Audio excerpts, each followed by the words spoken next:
Welcome to PolyCast, a civilization podcast focused on game strategy. Dan Q. Makalua. The Me and Team. Ed Jin. With guest co-host Christy. Your penalty for showing up late is instant coffee. That'll teach you. Hello and welcome to episode 236. I'm Christy, and joined by the regular gang, we have the Me and Team. Hi. The Gin and Mad. I have a bunch of coconuts. The Quick in Dan. Wipeout! And the Coffee and Mackie. Yes, I'm trying to get the coffee and the Mackie right now. Good times. Yeah, I just finished one. I'm like, that wasn't enough. Not instant. Ew. You make me wish I drank coffee. I meant the effects of caffeine in coffee, not the coffee itself. Okay.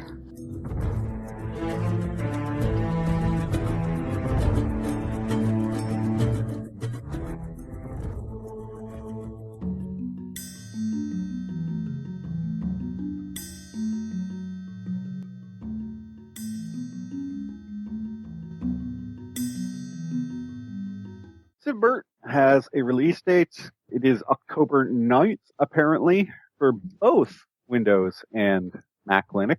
It's been confirmed that Aspyr is going to ensure a simultaneous release of Simbert, so that's at least useful. And of course, it's October 9th, which is exactly 6 days after Phyrexicon.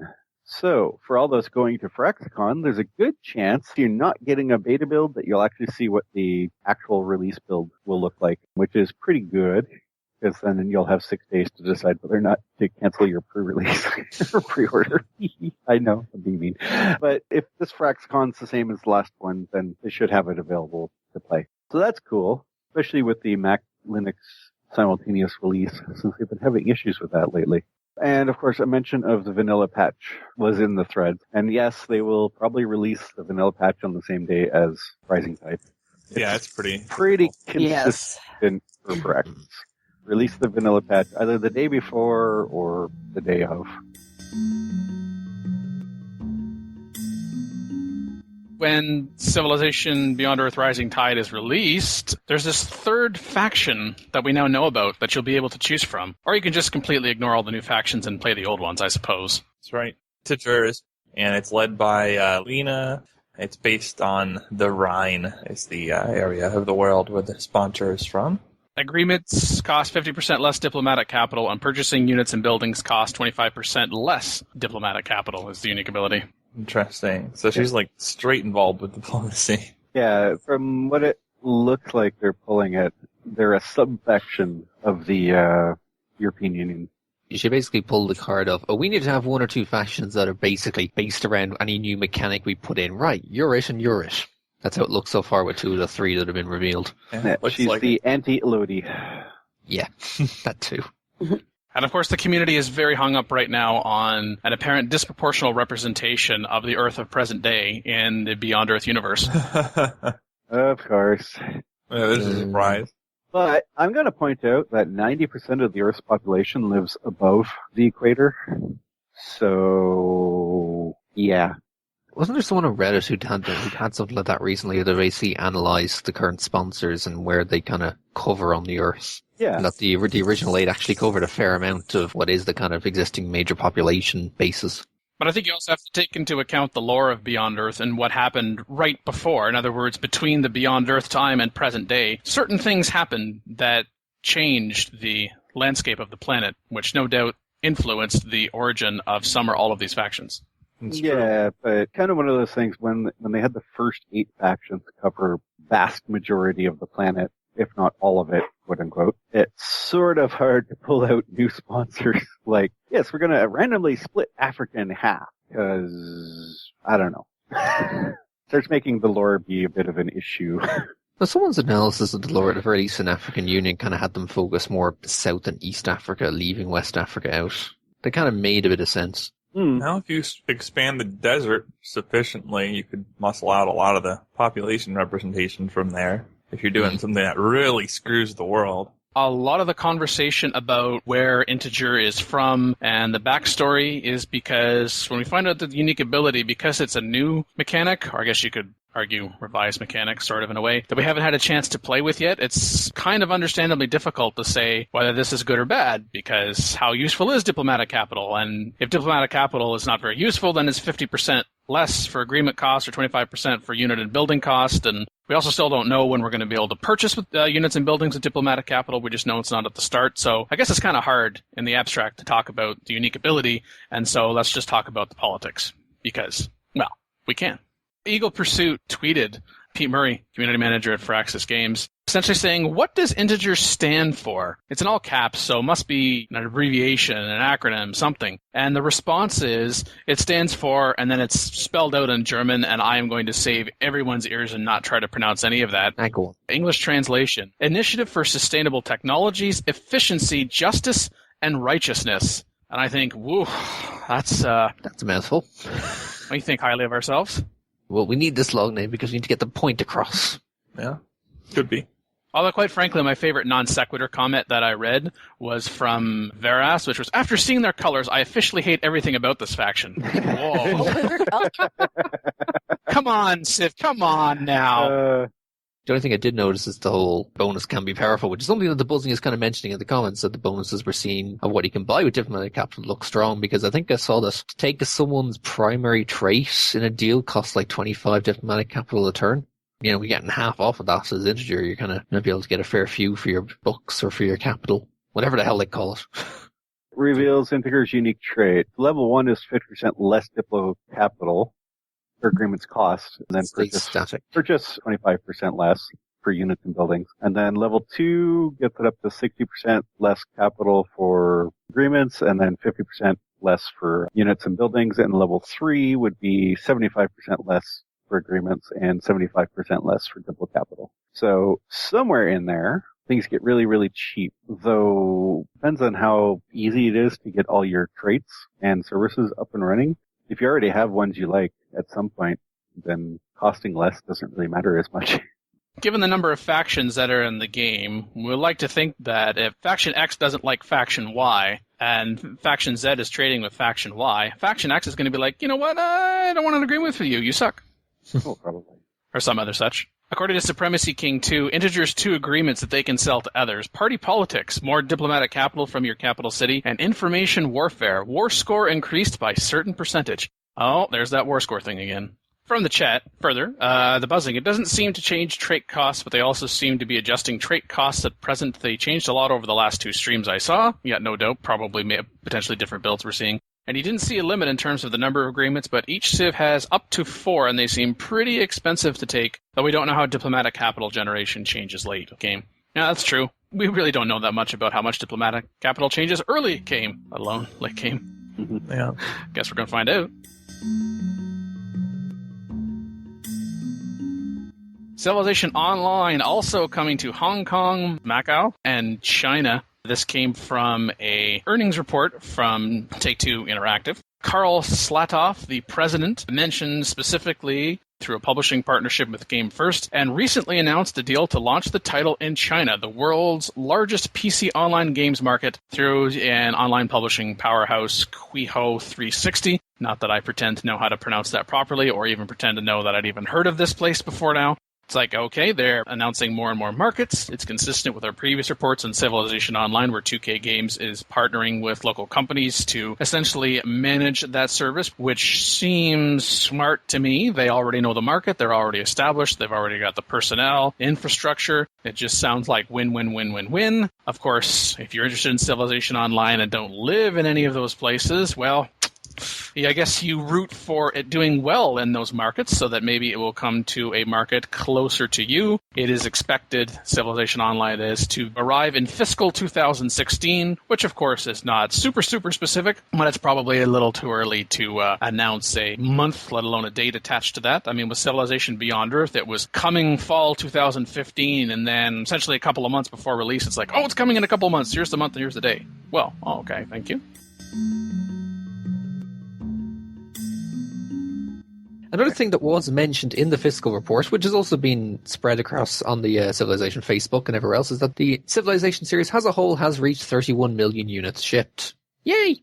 Wow. Which is a hell of a lot more than the 21 million it was in April last year. So how did they get 10 million that quickly? Yes, as compared to the 21 million sold in the previous 20-plus years. Yeah.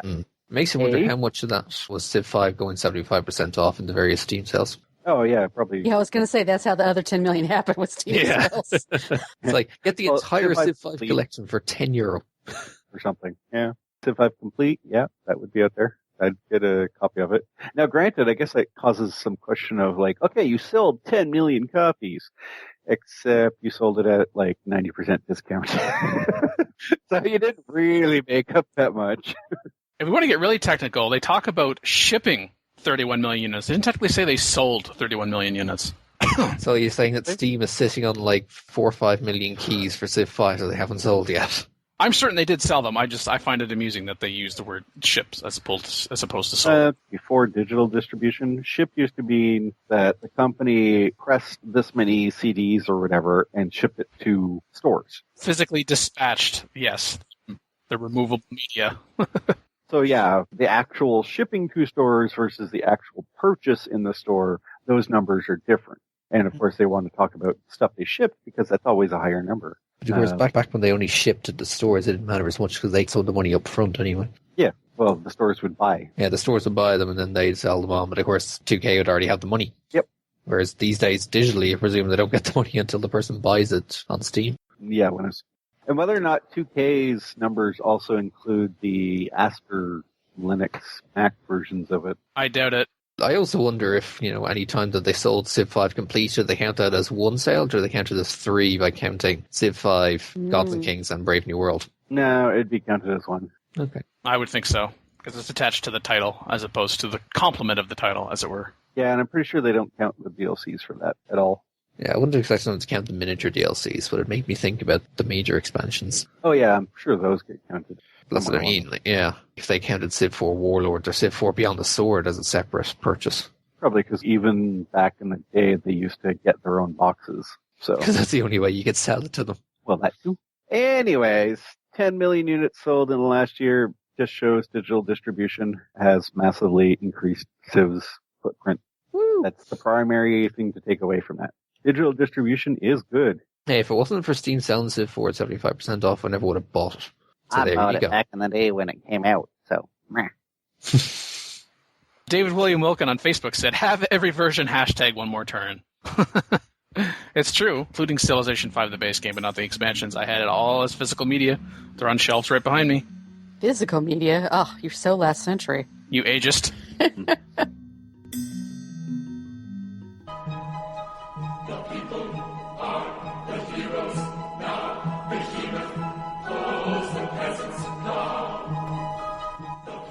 What effectively has been popping up in the feedback is a question of whether or not people get back to BE based on word of mouth, in effect. One of these comments, us constructively adding details to potential Civbert features, is a useful thing, like the diplomacy thing last time, where we're talking about assigning numerical values to peace offerings and produces a viable solution. Akin says, always a perfect time to do laundry when a new episode is released. Sure. I like that you associate dirty laundry with the show, but okay, that's No, he equates cleaning things up with the show. Oh, okay, so we're the cleaning solution, not Yes. the dirty laundry. Yeah. Okay. It says, regarding discussion of AI resource trades, i.e. when we were talking about how abusive it was, he agrees with you regarding strategics, but when it comes to luxuries in Civ 5, it is good to be allowed to trade gold for it. Maybe. I kind of disagree. But it allows to then buy a luxury for gold, increasing the liquidity of resource exchanges rather than relying on one-to-one bartering. Possible, but if you want to do that sort of thing, I'd almost say the implementation of maybe a slightly later game, or actually even early game, because this sort of thing happened, bizarre type thing, where you go, well, I have X free resources and you have Y free resources, and that person has an extra one, so I will trade you this one, and you will pay to have that person give me theirs, or something along the line. That way, the intermediary steps might disappear or something along that line. Of course, you start talking about, yes, the AI shouldn't want a luxury at full price when it has plus 30 happiness. Yeah. Unless, of course, it's going for mass gold mages. And then it does want more extra happiness. So basically Persia, where they built Chichen Itza. Yeah. But otherwise, if it's just trying to maintain its happiness, yeah, it doesn't need. But he says that's more of an AI problem than a mechanic problem. Something about devaluing luxuries when it doesn't want them based on its happiness is a very easy thing to code. And then he starts tossing stuff out there about being amateur. It's harder for strategics because there's not only happiness to consider, but even then it could be improved to consider something else other than just the number of cities the AI has, etc. And Westwall also, in a later post, brought up something, and I think we've talked about it, but he did say, we need if we could get your thoughts on it, quote unquote, which is, how are AI opponents going to handle things like players who pose an existential threat to their empire? For example, let's say Ronaldo really respects big armies. What happens when you build your big army and he builds his and the two of you become best buds? How will the other factions react? Instead of two major military factions being rivals who balance each other out, you instead have them on good terms while potentially steamrolling everyone else. Yep. Well, I guess maybe it comes down to that, hey, let's steamroll everybody. Okay, I'm going to go steamroll Civilization X. No, I am. Yeah. No, me. Well, yeah, at some point, two big militaries will both want the same things, and then some questions will start happening, I'm sure, between the two. But, yeah, like, reality-wise is the smaller AIs in the neighborhood should be ganging together in defense of themselves against the big nasties. So while they might not be able to equal the military, they should be at least all stop trading with them, all stop buying their services or selling services to them, all ally up so that they're all part of the same war, etc. Two major military factions. I mean, it says to balance each other out. I mean, it is possible that, okay, you're a military threat and I'm a military threat, so there's one measure of why we are having positive relations, but maybe there's certain somethings like, hey, you don't follow our particular virtues. What's up with that? Or, you settle too close to us. Or, hey, what are you doing to the aliens? We don't agree on that. I guess it's kind of a question of, you're happy about the size of their army and they're happy with the size of your army. That's one positive modifier. How strong is that modifier, and how strong is that relative to all of the negatives? Because surely there are going to be negatives, at least if nothing over time. If for nothing other than, hey, remember how we used to be over here and you used to be over there? Well, we've been conquering, and we've been conquering towards each other, so here we are. Yeah, I mean, it really depends, because if you have a huge military, they have a huge military, then they're not going to fear your military, because they also have a huge military. Others will, so there won't be any fear factor on that, which means, in the new style, they have to respect you for other things, and they won't respect you necessarily for your military. Well, they might. That'd just be a little bit. So there could be other reasons. And the buzzing in the chat, to summarize it, is part of the problem is making an AI effective is not always the same as making them fun for players to engage with, which is basically true. Just look how much trade doesn't happen in games with all humans being competitive, which is also true. So the choice balance between making AIs believably functional versus making them irrational sociopaths, which is basically what a player is. No, I disagree. The player's choices are the most effective ones, and therefore they're not really irrational. The problem is the setup of the game itself. If there were ample incentive to trade, you would see trading in competitive multiplayer. Yeah. I don't think making the AI play badly on purpose is a good cover-up for a bad model of an in-game mechanic, which is essentially what Civ has done all along. Yeah, there should be reasons. I guess we'll see if people actually play multiplayer, the Civvert, Yes. in a competitive setting.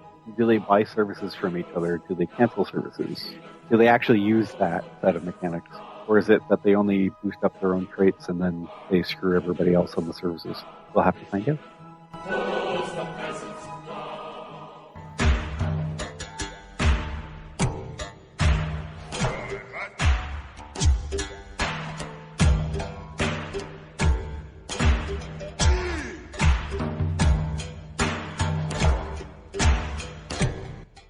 Recorded for episode 230 with Dan Q, Makalua, the Mayan Team, Majin, and Carl5872. Not one, but two articles started by a returning guest co-host on more than one occasion, a Mega Bears fan, Jason Grade, and it is a Civilization V retrospective, where on the 3rd of June he started with the top 10 good ideas that Civilization 5 brought to the Civ series. And then the next day, of course, we had to have the top 5 bad ideas. And he waited till both articles were posted before starting a thread on CFC a few days after that, on the 8th of June, or as of this recording, it has more than 2,000 views and 60 replies. So let's start with the good, not only because he started with the good, but because that's not going to take very long to go through, probably, because who has a lot to say about things that are nice? We like to talk about things that make us go, grarg! Gararg. Gararg. Number 10, customizable religion. Number 9, the Pact of Secrecy, which was removed, sad face, and preparing for war. The tactical 1 unit per turn hex-based combat at number 8. Cumulative cultural progress, social policies. Strategic resource supply. Archaeology, great works, and tourism at number 5. Then natural wonders, city-states takes the bronze. Notification-based user face takes the silver. And the gold of good ideas, according to Mega Bears fan, is the civilization unique traits, units, buildings, improvements, etc. Pact of Secrecy? Yeah, vanilla. They had to get rid of it. Or didn't have to, but they chose to. I just think that's an interesting thing to put on the top 10, because the other stuff, I agree, is great. Wouldn't top 10 bad ideas for him then be removal of the Pact of Secrecy? You removed it! I'd remove it. This was fun. And we still make jokes about it. Well, someone actually questioned, why did you put Pact of Secrecy on the list? Because part of the reason it was taken out was because of how really useless it ended up being. Beetle then said, perhaps this is more about a feature that is great in theory, and mostly they work, but still not feel quite finished. Mega Bears fan said that I liked that the Pact of Secrecy was an affirmative action that 2 players could take against a third player without necessarily declaring war. It was an agreement that both parties would do what they could to disrupt the third player and would supposedly have each other's back if one of the other provoked conflict. Yeah, this have each other's back, and supposedly, and how this was defined, and what effect did it really have in the game other than Nothing. to say, here's a reason to use the diplomacy feature. But what does it do in game? It gives you an opportunity to interact with leaders. But what does it do in the game? It gives you an opportunity to interact. Yeah, okay, we went through that already. It lets you gossip. Yep. With respect to the AIs, it also could point them in a direction, like if they're trying to just decide who to go after in a war, they could go, well, that person also doesn't like them, so maybe we go that way instead, and we can, get some friends. His points of it could have been expanded with better diplomacy stuff like the UN features and espionage. Yes, it could have been expanded, and like the whole mode for diplomacy could have been burned to the ground and thrown out and replaced with something better. Unfortunately, it wasn't. I don't have much else to say myself on the top 10 good ideas list, other than PolyCast itself is mentioned in actually both articles. In the good ideas article, we are mentioned in the number 1 point, as stated in PolyCast episode 223. And I'm certain that the fact that Mega Bears fan was on that episode played no part in his mentioning it at all. Or the fact that it was mentioned played no part in why you chose to talk about it. Absolutely not. The inclusion of completely unique abilities for every civilization helps you integrate the education historical context into the actual gameplay. You don't just read about what made the civilizations unique and significant on the world stage, you get to play those unique abilities. Now you can also, as an aside, I'm no longer quoting him, you can question, was that perhaps maybe the best unique to choose historically? Was that implemented as well as it could be? But I would say that's a fair summary of what came out of episode 223 on this topic. Well, I mean, the whole point of uniques is when you actually have a civ that's been around for a long time, it has managed to hit a variety of different versions of itself, which means that the developers have to pick an era, basically, and go with it, or try and pick and choose across lots of eras like they did with Germany, and then make it a little schizophrenic. No matter what, though, like Civ 5 is definitely the best of the Civs at this aspect. And they have more different unique things, but it's the first time where you really feel a heavy change in gameplay with some of the uniques. Or, you completely alter your plans if you get certain civilizations versus others. And I guess Civ 4 had Praetorians, and it had Redcoats, which got nerfed down or something, but it didn't alter your gameplay much, and there'd be games where you would never use those things. Whereas in Civ 5, you get something like Venice, and you could just feel it. Oh, yeah, because the uniques extended beyond a unique unit and a unique ability. It would be, hey, here's a unique terrain improvement. Ooh. Yeah. So you get to the point where you're actually playing these civs differently in a given start than you would play other civs, much more often than any previous civ iteration. And that extra consideration, it did really bring a lot to it. So I agree with that at number 1. And to go back briefly on the Pact of Secrecy, and then it was mentioned earlier about tying that into espionage. Pact of Secrecy and espionage never met in the Civ series because by the time the espionage was introduced, the Pact of Secrecy was gone. So perhaps maybe in a Civilization 6, if there ever is such a thing, maybe those two things can be revisited and be revisited together, just like you would revisit anything in a Civilization series, the good and the bad, and whether or not even the good in one Civilization title makes sense in the next one, for instance. And then, of course, that takes us to the bad. Ooh, and urns. Why is number 10 not number 1? Dang it. Would number 10 be there, Mackie? You can't raise capitals. Sometimes I want to raise them. Because this also applies technically to the city-states since they're considered capitals, I think. That's correct. Yep, they are. I want to raise capitals. There are city-states in my way. Oh, well, see, what you do there is you convince Austria to buy the city-state, and then you burn it down. But imagine, what do you do if Austria's not in your game? Hack. Yeah. Hack it. Hacks. Yeah, that's the solution to everything. Hacks.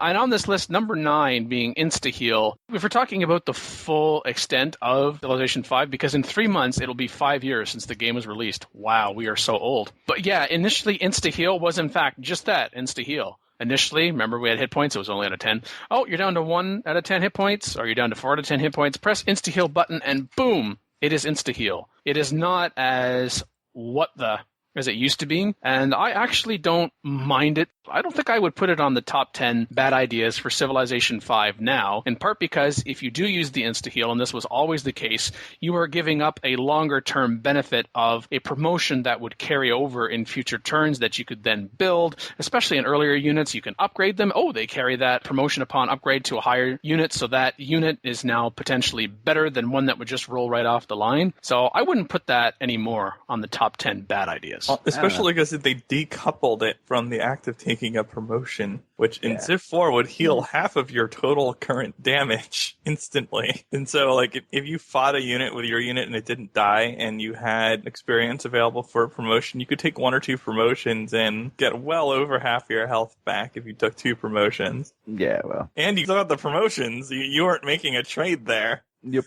Insta-heal on its own, yeah, it's decoupled, and yeah, you can do it, but I don't like it, really.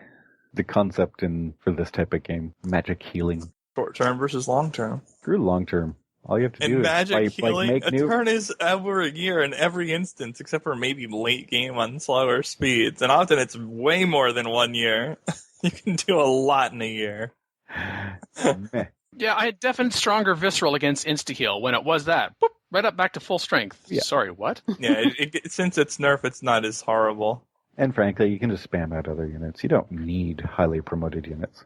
They aren't a requirement for doing good things. You just spam more. Oh, lost that one? Oh well. I'll make a new one, and by the way, it comes with 2 promotions. Oh, yeah, I could just choose not to use those and kill things, or if you don't have promotion push-off enabled, you just build something new that has multiple promotions already, and then it can start insta-healing from there. Comes with 2 health packs. Yay! Oh, there you go. The insta-heal, that's just simulating the med kit. A supply route in the sense of carrying medics, having like a medics behind the scene, helping you on that turn roll over to improve some of your health. Look at that. Portable hospital. Kind of agree that it was a bad idea, the way it was implemented anyways. But more so at first. Yeah, more so at first. Still bad, but I just wouldn't put it at top 10 now, since we're publishing this in 2015. Although I wouldn't put can't raise capitals in top 10. Not unless you change the way that victory worked. Yeah, that too.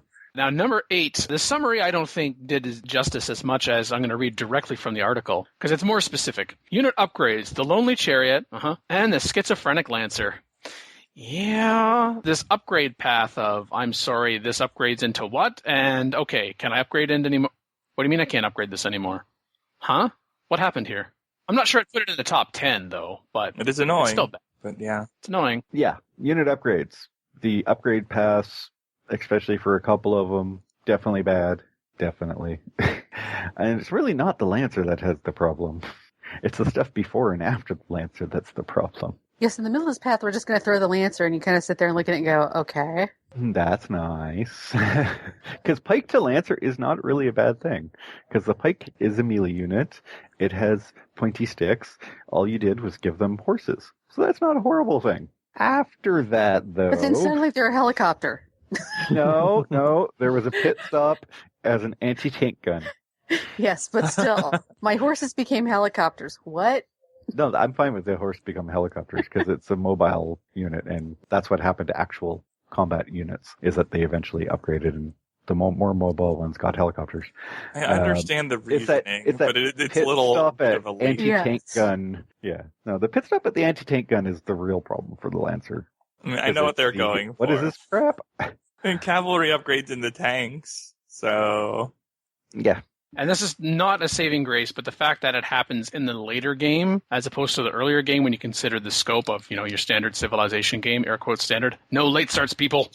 And also keep in mind that whole side of the tech tree tends to be ignored completely in most games. The other part of it is the promotions lack of adjustments from one to another, which is where the Chariot Archer comes in, where you get ranged-based promotions, but it upgrades to a melee unit, and now you have all these ranged-based promotions that are completely useless. Thank you. Yeah, that is the biggest issue under this umbrella, I think. That is completely disconnected. It's like a smaller scale version of what used to happen with social policies. Oh, I'm sorry, do you want to open rationalism? Oh, do you have piety there? Okay, you can do that, but everything you did before that? Yeah, it's gone. I really do hate the fact that through the line of a lot of what is written starts talking about the rich getting richer. Yeah, guess what? 4X. Exploit, expand, explore, exterminate. The rich do get richer. That is the point of a 4X game. I think there's two ways you can approach that, because having a game where the outcome is decided, but you still have to go through the motions for a long time does suck. So you either have a mechanic whereby once you're in a position that no one can realistically challenge you, it's not going to be very long before you win.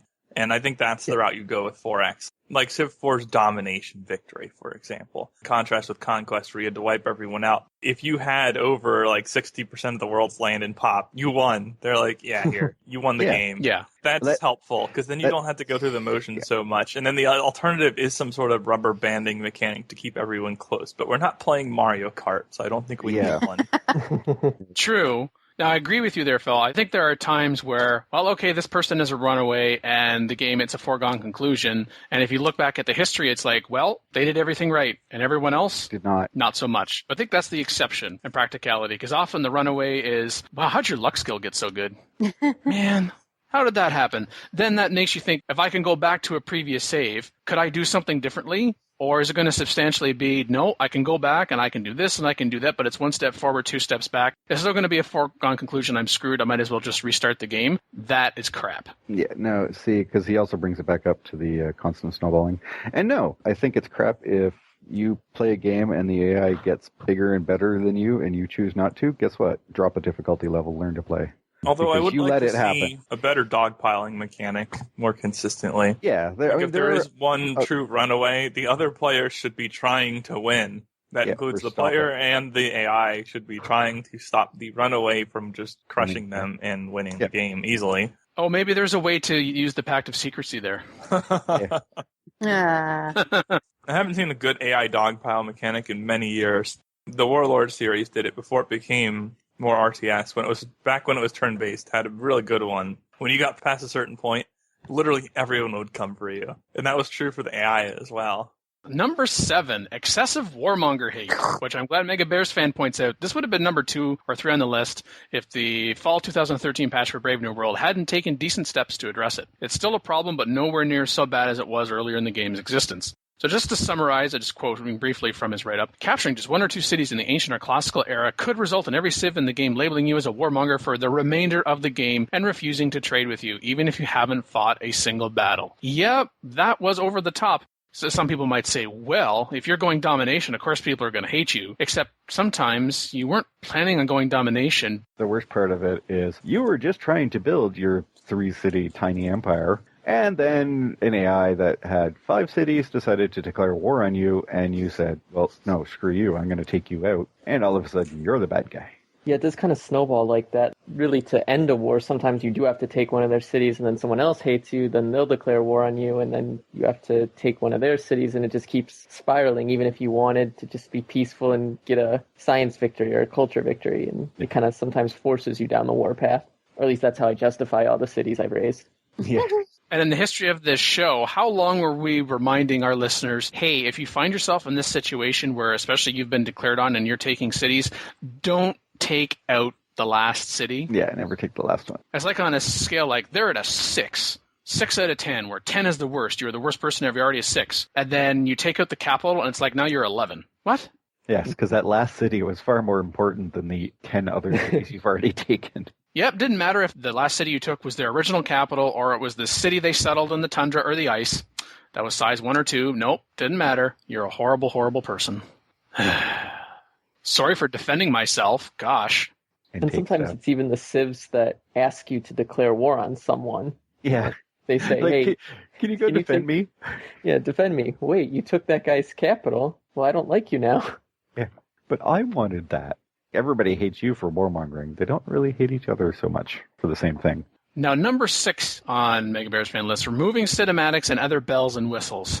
Yeah. Oh, to me, this is too high on this bad list.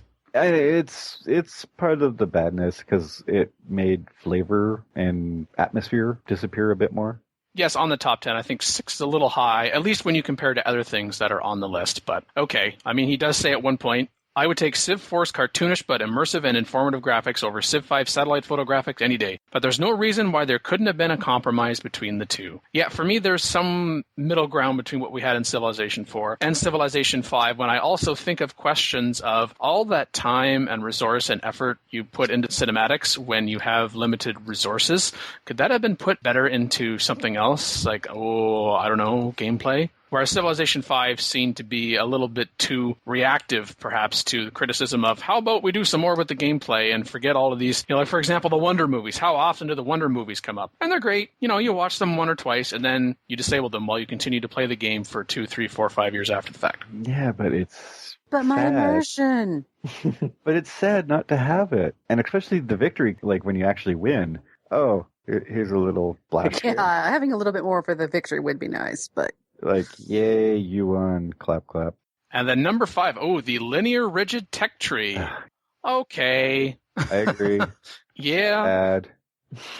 Now, there was one person, and I just happened to catch this, Ikeel, who said he loved both the Mega Bears fans articles, and he agreed with most of the points. He added a little commentary for each, and Mega Bears fan responded to some of it. But on the top 10 bad ideas, in response to the linear tech tree, he wrote, well, this is kind of unavoidable. And I think he meant unavoidable. And I'm thinking, actually, no, it's not unavoidable. Are you kidding?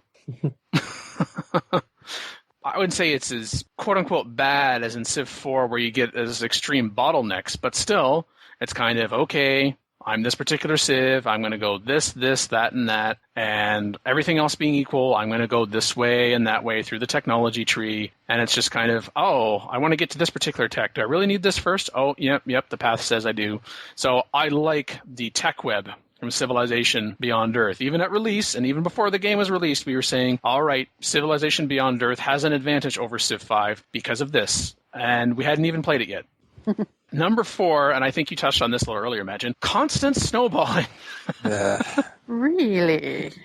PolyCast is actually also mentioned. This is where our mention on this list comes. Even though it was neutered a bit, the underlying principle of snowballing is still firmly in place, such as I don't think an episode of PolyCast has been aired in the past few years in which the term wasn't spoken. Well...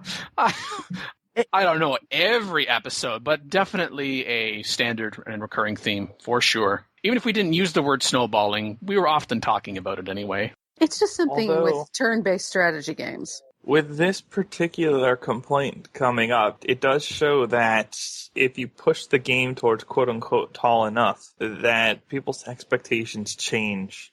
Yeah. And I don't understand the appeal for a lot of strategy games going this route, making tall so viable and wide less, to the point where you can't play optimally going wide at all in most cases. But that's happening. And because of that, if you want to be a tall player, then you very much don't want to see someone snowball. And so you get these complaints a fair amount. But then there's also snowballing of going super tall, too. Yeah. Just It's saying, a there's a question- systemic reason that's showing up as a complaint. Tall civilizations where going wide and expanding, one of those 4Xs, got so nerfed into the ground as to remove one of those X's out of the 4X. That was the worst thing to happen to civilization in Civ 5. I know Making they were it going so for balance, but they didn't get it. That is not called balance. That is called skewing the game. That is called we should have nerfed it because some people exploited it. No, it's not an exploit because you have to expand. No, the problem is they chose a different path for the game, and they thought, hey, you know what? 4 cities growing tall, that should be called an empire. No, it's not. It's called a freaking city-state, because you know what? I've made city-states bigger than that in-game. Now people think that there's such things as tall civilizations. And you know what? Florence, it was tall. It was not big. It did not win the tech victory. It was a freaking city-state.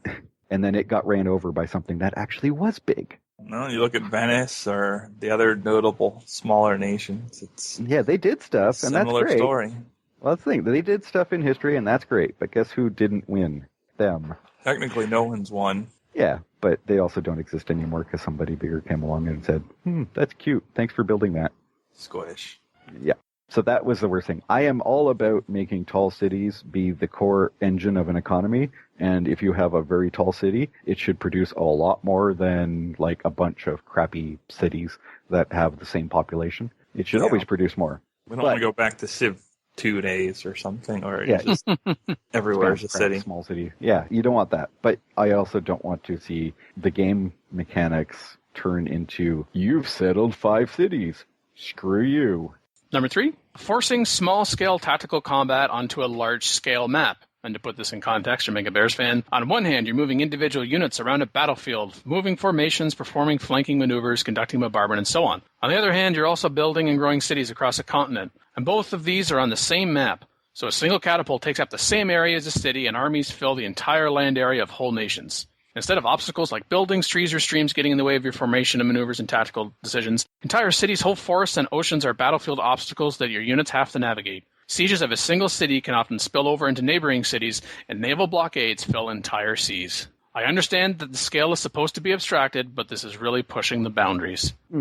I guess at this point, 5 years later, maybe I complained more about it 5 years ago, but now I've adapted. So I don't really feel strongly towards this. I kind of like it. You get used to it, but I think it could be done better.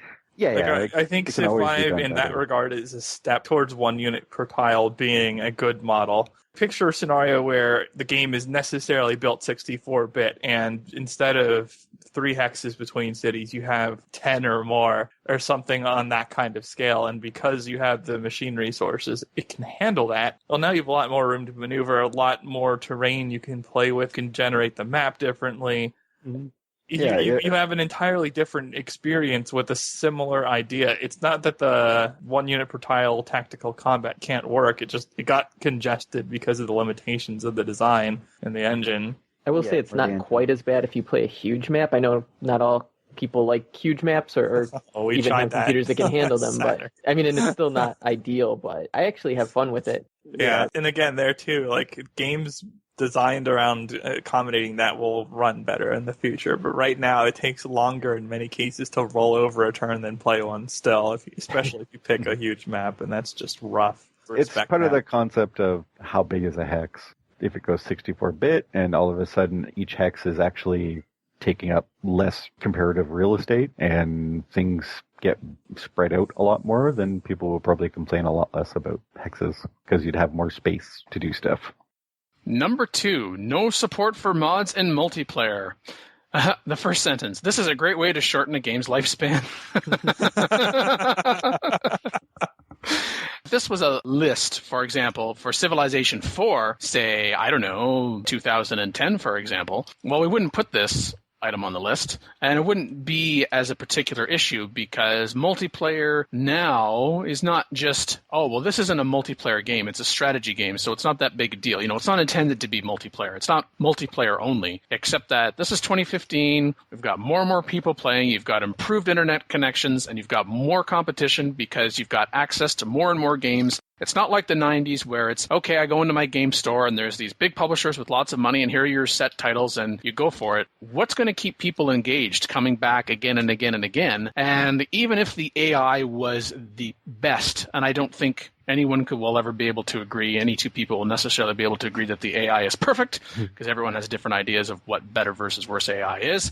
At some point, I'm looking for another challenge. And multiplayer, even if it works well, and hey, we've said before on this show, Civ 5 multiplayer has come a long way. Absolutely no question. But when you look at all of the mods that are available for Civilization 5 and in single player, and then you realize you can't bring that over to multiplayer, that is just like a full stop roadblock that makes you shake your head. Yeah, I mean, he's half complaining about multiplayer not being good, as well as the lack of mods for it. Yeah. I mean, it is a bit of a fail, and it will technically shorten the game's lifespan, usually, if you don't have a good multiplayer, and if you have less of a good support for mods across the whole game, including multiplayer, then yeah, it does become problems. But then again, if you look at the stats of the number of players who play multiplayer and of the number of people who use mods, how many of those cross-connect, which is probably going to be an even tinier number. So... Well, that's a self-fulfilling prophecy. Well, it is, yes. actually. It is a rather worked in self-fulfilling... multiplayer, then that Venn diagram would have a lot bigger crossover. Yeah, probably. Or you'd have more people actually playing multiplayer. Mm-hmm. And number 1 on Mega Bear's fan list, focus on a quote-unquote strategy board game rather than empire management sim. Civilization is never a sim. Oh, no. It's never, ever been a sim. Wow. Stop saying that in relation There's to some sim. weight in this one. Oh.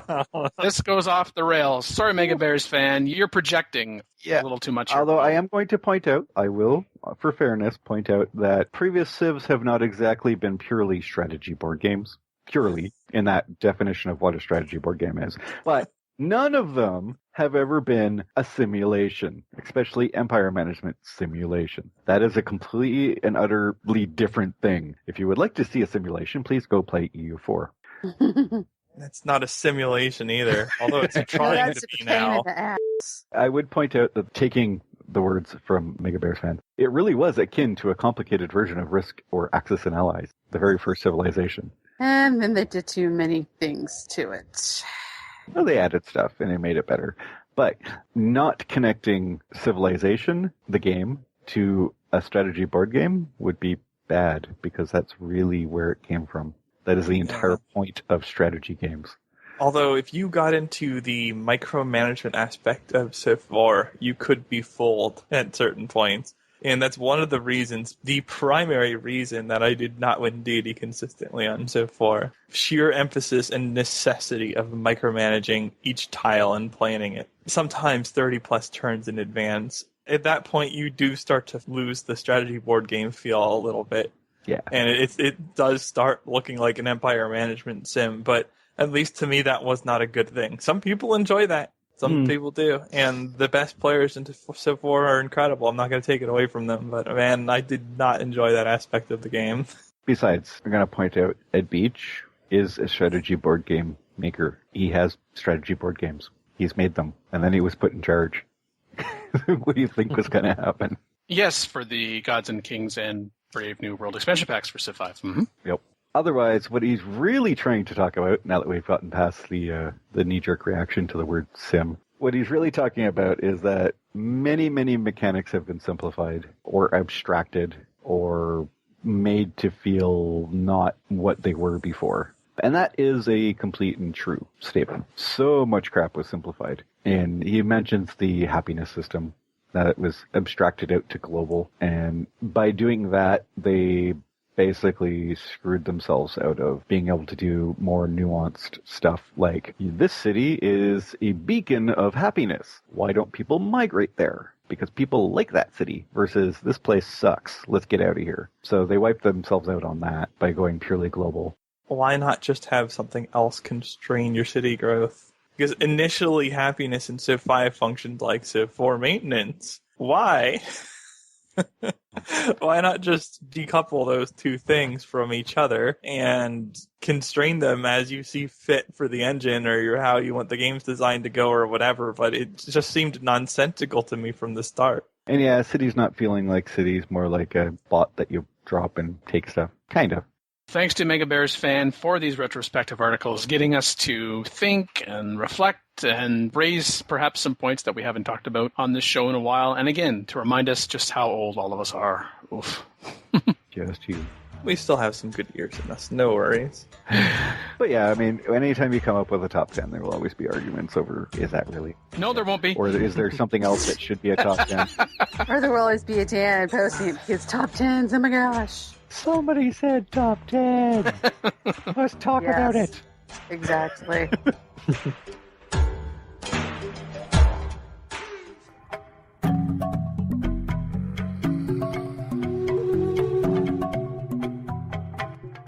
This was actually prompted by my reading the article about the 31 million units shipped of Civilization, that news item. It got me thinking about, especially as Madge was mentioning the very powerhouse that is digital distribution, decided, I wonder how Civilization 5, not just Civilization Beyond Earth, but how has Civilization 5 been performing as a top seller on Steam?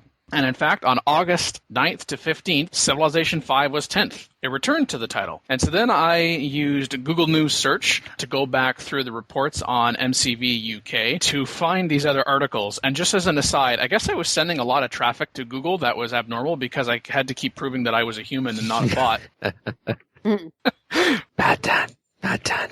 And what it ended up being is that over the past 52 weeks, so over the past year, Civilization 5 was a top seller for 7 weeks and Beyond Earth for 9. Now, I didn't go super detailed and then try to figure out, okay, was there like that 75% off weekend timing to that, which no doubt the sales help drive lots of things. But I just found it interesting, not so much about Beyond Earth, because Beyond Earth hasn't been out that long, but the Civilization 5 keeps pop-bapping up, which I think goes towards how is it possible that Civilization 5, or just the Civilization series in general, has managed to get 10 million units shipped in the last year when it took 20 plus years to get to 21 million. And I think that just goes to show the strength behind these numbers. We don't see on these rankings, okay, you are first because you shipped X number of units, and you shipped X number of units, so you're second. But it just gives you kind of a relative feel, and I was surprised how often Civ was appearing on the top 10. I mean, Civ titles still are going to be selling, and we know that Civilization 5 is also, from an article we looked at earlier in the year, a very popular game,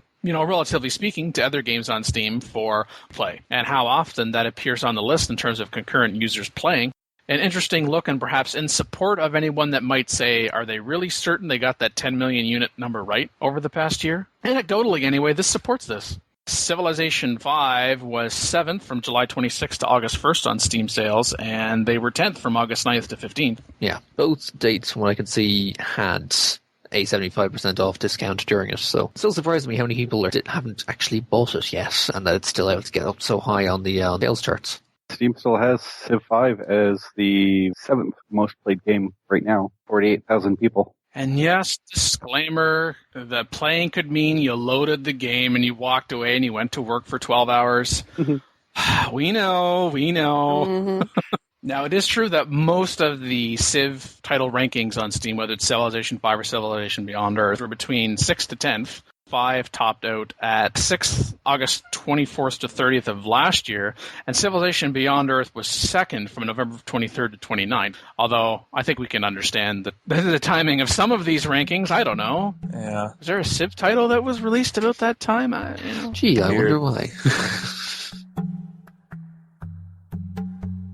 So PC Gamer decided to rank the best and worst of the Civilization series. On the best Civ game, that was actually Civ 5. Surprise, surprise. 62.9% that was Civ 5, so that's big. The very distant number 2 is Civ 4. Everything else is less than what Civ 4 had total. And then interestingly, you go to the worst Civ, and I was looking at this for a minute, and I was kind of confused, and I realized, oh wait, they put Beyond Earth in here. It's like, ow, wow. And there was an equal amount of people almost that said the original Civ was bad, that also said that Civ 3 was bad. And I was like, guys, really? The original Civ? A few general takeaways from that. First off, when we say best and worst, I wish it had said a ranking of favorite and least favorite. Yeah. Because that also ties into timing as well, like people saying like the original Civilization was the worst. Try to rank the first Civilization today as compared to when it was released. Your expectations are understandably very different. Yeah, and I would like to have seen this poll without Beyond Earth in it just to see how the main series stacked up, because I think that really skewed the worst. Just a bit. I'm just going to throw this out there, because it's based on exactly 1,049 responses. Probably the high majority of players have not even played Civ 3 or earlier. Oh, that was going to be my third general point. Yeah. How do we know? Yeah, I don't think they've actually played any of them. So all we know is that there's a lot of people who played Civ 5. There's still some holdovers from Civ 4, but that's about it. That's all we really know. And I would also like to point out that having two separate polls saying what's the best and what's the worst is statistically goofy, because if you look at the numbers, there are some people who say that Civ BE was the best. And it's actually higher than Civ, the base game, which means that when you go and look at what's the worst, all of a sudden the numbers are different.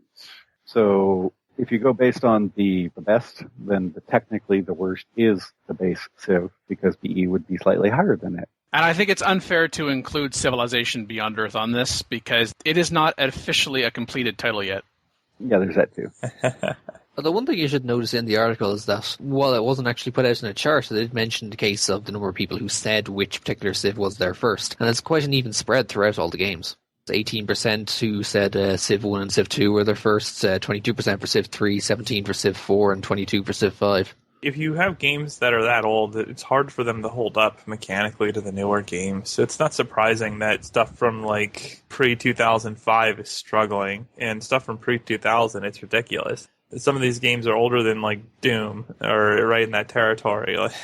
Or older than the people responding to the poll. Potentially, yes. True. Yeah, given actually what we've already said, makes me think of a few comments that I pulled out in response to this PC Gamer article.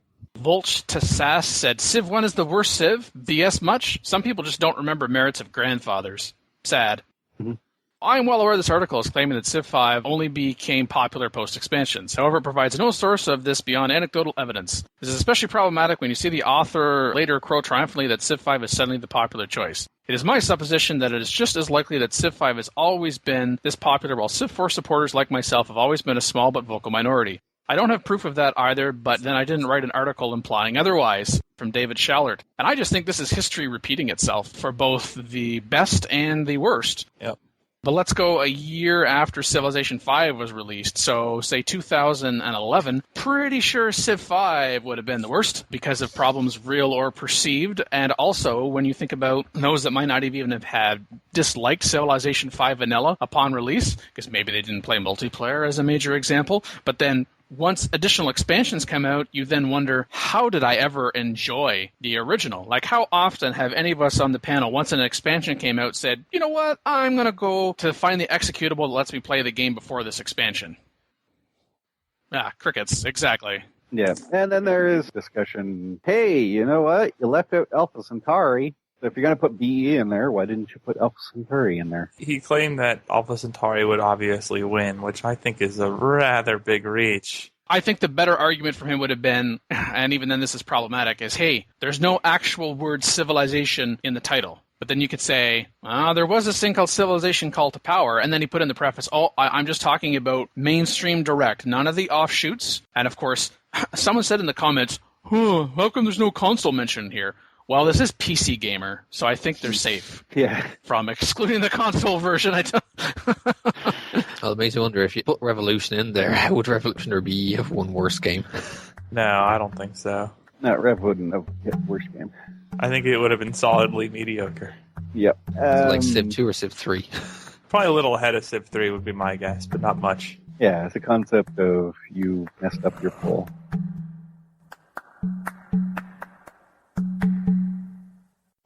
Call in today. In North America, the number is 301-637-7659. That's 301-637-POLY. In Europe, 44121-288-7659. That's 44121-288-POLY. The only thing worse than being talked about is not being talked about. For more information on PolyCast, Our sibling shows Modcast, Revcast, and Turncast, or about PolyCast in general, log on to the series' official website at thepolycast.net. Thank you for joining us on PolyCast episode number 236. I am the Mean Team, and today I was joined by Dan Q. Unique ability, Perseverance. Makalua. I will require more caffeine before you make me do math again. Madjin. subsisting on stuff. And guest co-host, the Chris D. I like math, just like I like trains.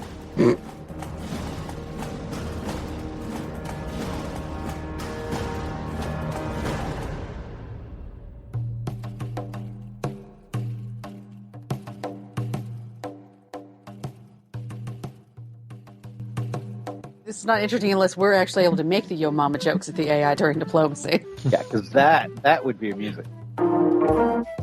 With oceanic wonders and civilization beyond Earth rising tide, constructing wonders is now worth your time. Wow. Oh.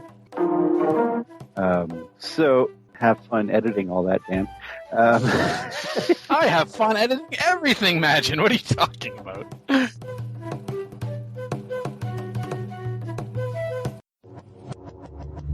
Record date August 22nd, 2015. Civilization 4, 5, and Beyond Earth sound clips copyright Take-Two Interactive. Copyright Civilized Communication at civcom.net.